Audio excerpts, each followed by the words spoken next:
Welcome back, everybody, to Niners Now. I'm your host, Brady Grustas, at Grustas Brady on X. You can follow me there. And your San Francisco 49ers are 2-0, heading home to face the Arizona Cardinals this week. We're going to go over the good, the bad, and the ugly from week 2 in today's show. But before we begin, go ahead and subscribe down below, leave a like, leave a comment, and let's get into it. We'll get to the team grades in just a second, but I've got to say, once again, the 49ers win gritty. This team is legitimately clutch, or at least they have been in the past 2 weeks. It was another close game late for San Francisco, and they pulled off the 26-21 win to move to 2-0, still undefeated. The Niners were 2-6 in one-score games last year, and they are 2-0 in one-score games to start this year. Winning the close games, winning the ugly ones, that's something that not every team can do. We've seen a lot of Niner teams in the past crumple in those tight situations, but the 2025 team so far has shown a lot of grit and shown that they can rise to the occasion. And that's the only reason that they're leading the NFC West right now. The 49ers currently sit in first place at 2-0, but the Cardinals and Rams are not far behind at 2-0 themselves. The Seahawks did get their first win of the year on Sunday, moving up to 1-1, but of course they are still fourth place in the division. The 49ers-Cardinals game in Week 3 is going to be huge, especially because the Rams play the Eagles in Week 3. But let's not get ahead of ourselves. Let's give out some grades for Week 2. And I think the most pressing matter here, the top story, is the defense. It was a very up and down day for the defense. Spencer Rattler and the Saints brought a lot of fight and made some very nice plays offensively. However, the Niners defense once again forced 2 fumbles, and the defensive line was getting pressure consistently on Spencer Rattler. That Fred Warner fumble, by the way, was insane. He ripped it right out of Kamara's hands at the absolute last second. And there was a fun stat on the broadcast in case you missed it. Alvin Kamara has 4 lost fumbles against the 49ers in his career and 3 against every other team in the NFL. I don't know what it is, or just kind of his kryptonite, I suppose. Also from the defense, we saw 3 sacks, a couple of TFLs. It was a really nice day for the front 7. But the secondary was definitely a little weaker. Renardo Green has not taken the next step that we were hoping he would, at least not yet. He had a pretty tough day against the Saints. And of course, he is facing good receivers like Chris Olave, Jackson Smith-Njigba, Rashid Shaheed. These are not easy matchups, but he's not elevating his game, and he is getting beat by those types of guys. Deommodore Lenoir has been fantastic so far this year, and Upton Stout has had more good plays than bad plays, at least in Week 2. But Green has been a frequent target for opposing quarterbacks, and throw in the safeties, Marquise Siegel has now given up a big chunk play in 2 consecutive games. So the secondary had their issues, right? But ultimately, you still do have Lenoir, who's playing great. Jason Pinnock has been pretty good so far at safety. Malik Mustafa is going to return eventually. And I think that this is just part of the process with a young defense. There are going to be ups and downs. They've now closed out 2 straight wins with strip sacks in the fourth quarter, though, by the way. So if this is the down version of the 49ers, you could do a lot worse. Last week, of course, it was Nick Bosa against Abe Lucas, and this week it was Bryce Huff against Taliesin Fuaga. By the way, can we talk about that Huff play? Bryce Huff shot out of a cannon on 4th down and short. He beat the right tackle instantly, and he was at Rattler in a second. Right by the time that Spencer Rattler was ending his drop back, Bryce Huff was already there to meet him. He hits Rattler, ball comes out, game is over. Bryce Huff has arrived. And that's exactly why you go get him, right? That's exactly why you make a trade with Philadelphia to go get Bryce Huff. He's got the speed and the bend that you just cannot teach. Huff is perfect for high leverage passing downs like that 4th down play. And it's been a really long time since the Niners have had someone as dangerous athletically as Huff opposite of Nick Bosa. And Huff was not the only defensive lineman who popped either. Mykel Williams really had himself a day. His stat sheet, still pretty underwhelming, I'd say, but if you watch the game, you know that Mykel was manhandling dudes. He is strong. He had a sweet tackle for loss on Alvin Kamara, who, by the way, was really cooking the Niners on Sunday. So this wasn't, Michael was not farming stats or anything. This was a really great play against a really great running back. Michael also had a few nice pressures, including one where he drove the left guard right into Rattler's lap, and Bosa cleaned it up for the sack. Michael's run defense looks great already. His pass rush is getting better and better, and I'm really excited to see what Michael can become on this defensive line. Upton Stout was also a rookie standout. He got a sack after containing Rattler, and it was a really nice tackle. He had to get around the protecting running back and wrap up Rattler in space, and it was very impressive play, honestly. Stout came in on a blitz a couple of times in this one, including in that sack, and I'm glad that he was able to convert one of those blitzes into a nice sack. It's pretty funny that Upton Stout was the first 49ers rookie to record a sack this year, before Michael Williams, before Alfred Collins, before CJ West. I love Stout, and I was really happy to see him make that play. He looked a lot better in this game than he did in week 1. Like I told you he would, right? You just got to keep stacking days and get better and better if you're Upton Stout. And I think if he can do that, he could certainly be a stud. He did leave the game with an injury in the second half, but he was able to come back late in the fourth quarter. Thank goodness. And speaking of studs, man, D. Winters. What is there left to say about number 53? He has been phenomenal so far. There's been absolutely no drop-off from his week 1 level of play.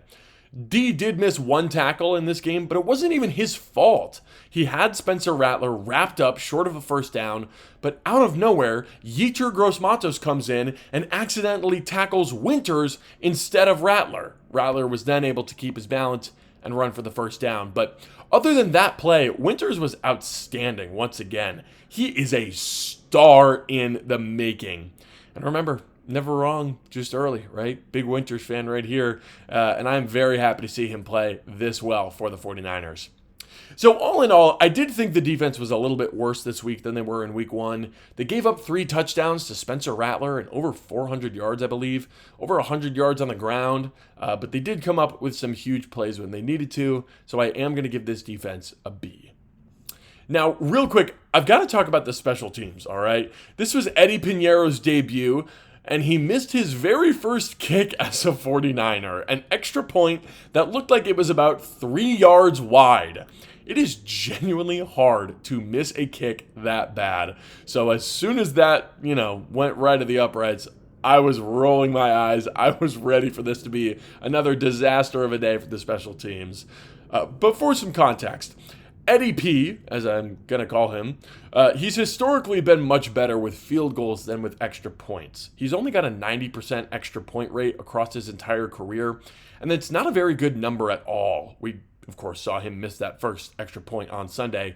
So this isn't exactly surprising from Eddie Piñeiro. If he's going to miss a kick, it's probably going to be an extra point, which I guess is good because, the field goals count for more points anyways. But after that first miss, he did make everything else, all the extra points, all the field goals. He had a bunch of nice kickoffs, some beautifully kicked balls right down the middle of the uprights. No hooks, no wild curves, nothing weird like that. And what a sight it was, man. It was so relieving, honestly, to just watch the ball go straight and through the uprights. I felt like I didn't really know what to do. I was shocked that it was this easy this whole time. And funnily enough, the Saints kicker, Blake Grupe, was actually the one who was kicking wildly. On the very first drive of the game, Grupe went for a field goal that hooked so far right, it was genuinely unbelievable. It was one of the worst kicks I've ever seen. It was lined up well, but it just took such a sharp curve out of the uprights. I was shocked that it didn't go in, frankly. It was arguably worse than any Jake Moody kick I've ever seen. And I'm very glad that we don't have to deal with any of that nonsense anymore. Hopefully Piñeiro can just make the extra points going forward. Don't make it complicated. Don't have us holding our breath or anything like that. Just make it nice and easy. And you know what? The special teams unit as a whole, they were really, really good on Sunday. Other than that missed extra point, it was a completely clean sheet for the special teams. No muffs, no big returns given up, no penalties. It was just a much better day all around from Brant Boyer's unit. I gave him an F last week, but I'm giving him a B+ this week. It would be an A if not for that extra point. And the punt game was also huge in this one. Thomas Morstead, the Saints legend, playing in his final game in New Orleans, had 2 huge punts in the fourth quarter. The Niners offense stalled twice late in the game as they tried to run out the clock, up by a single touchdown. But Morstead pinned the Saints at their own 11-yard line and then at their own 6-yard line. In a one-score game where the defense has been a little bit shaky, those are 2 huge punts to keep the Saints up against their own end zone in the fourth quarter. And it worked out with the Niners defense, of course, eventually clinching the game. So good work from Pinheiro, great work from Morstead, and really good stuff from the rest of the unit as well. And now it is time to talk about the offense. And of course, the big story, Mac freaking Jones, man. Mac proved me wrong, that's for sure. 267 yards, 3 touchdowns, no picks. It was a really nice outing for Mac. Was it perfect? Absolutely not, right? He did have the fumble. He was a little behind his receivers on more than one occasion, had a couple of near interceptions, and I believe he started the game 0 for 4. That first drive was ugly. 3 straight passes, none of them completed, 3 and out. The first drive of the game was not good for San Francisco. But throughout most of the game, Mac was really good at keeping the offense ahead of schedule. He was on time and really spreading the ball around. 8 different players caught a pass for the Niners in this game. Juwan Jennings led the Niners in receiving with 89 yards, including a 42-yard catch-and-run touchdown. That play was such a nice throw from Mac Jones. He absolutely froze the Saints linebacker in coverage and got the ball right over top to Jennings. The placement was absolutely perfect on that throw, and Jennings was able to take it all the way to the end zone, although he did look pretty slow. I have no idea how the Saints didn't catch him. He was clearly playing banged up, given that he was a game-time decision on Sunday. And he was still balling out, man. Christian McCaffrey also had a nice receiving touchdown and once again looked pretty good in the run game. Ricky Pearsall had another nice day. Kendrick Bourne had a couple of good catches. And the tight ends were once again a big part of the offense. Kyle Juszczyk went down with a concussion early on in this game, and Shanahan said that the Niners had to scramble a bit to fill that void. So it was a lot of Luke Farrell and Jake Tonjes in this game, and they delivered yet again. Nobody's really talking about this much, but Farrell and Tonjes are both proving to be legitimately valuable players for this offense. Farrell's a nice blocker, and he scored his first career touchdown this week. And Jake Tonjes had 4 catches, had a couple of nice run-after-catch opportunities. Obviously, these guys aren't as good as George Kittle, but the Niners are trying to recreate Kittle in the aggregate, and they're doing a pretty solid job of it. Shout out Brad Pitt, shout out Moneyball. The run game was, once again, not super efficient, but it was definitely effective. Christian McCaffrey only had 55 yards on the ground, but he did go over 4.2 yards per carry, which is certainly solid. Brian Robinson's been a bit disappointing so far, but he had a couple of nice carries. He showed off a little more explosion this week than he did last week. I think the run game looked a lot better once Connor Colby stepped in at left guard. Ben Barch was taken out of the game due to an ankle injury, and once Colby entered the game, I thought the offense really started to loosen up a bit. Now, that's obviously not only on Colby. I'm sure the team just kind of settled in naturally, but Colby played well from what I saw. I'm really excited to go back and watch the All-22 film to see exactly how well Colby was playing. My biggest takeaway from the offense, aside from any individual performances, was their ability to respond. The Saints scored their first touchdown on a long drive in the second quarter, and immediately afterwards, the Niners offense led a 14-play touchdown drive to answer. After the Saints scored a second touchdown, the Niners answered with a field goal. And after Fred Warner forced a fumble, the Niners opened the fourth quarter with a touchdown drive. The Niners were consistently responding to any hurdle the Saints threw at them. It was really, really impressive, honestly. Situational football is extremely important, and it goes a long way, especially in close games like this one.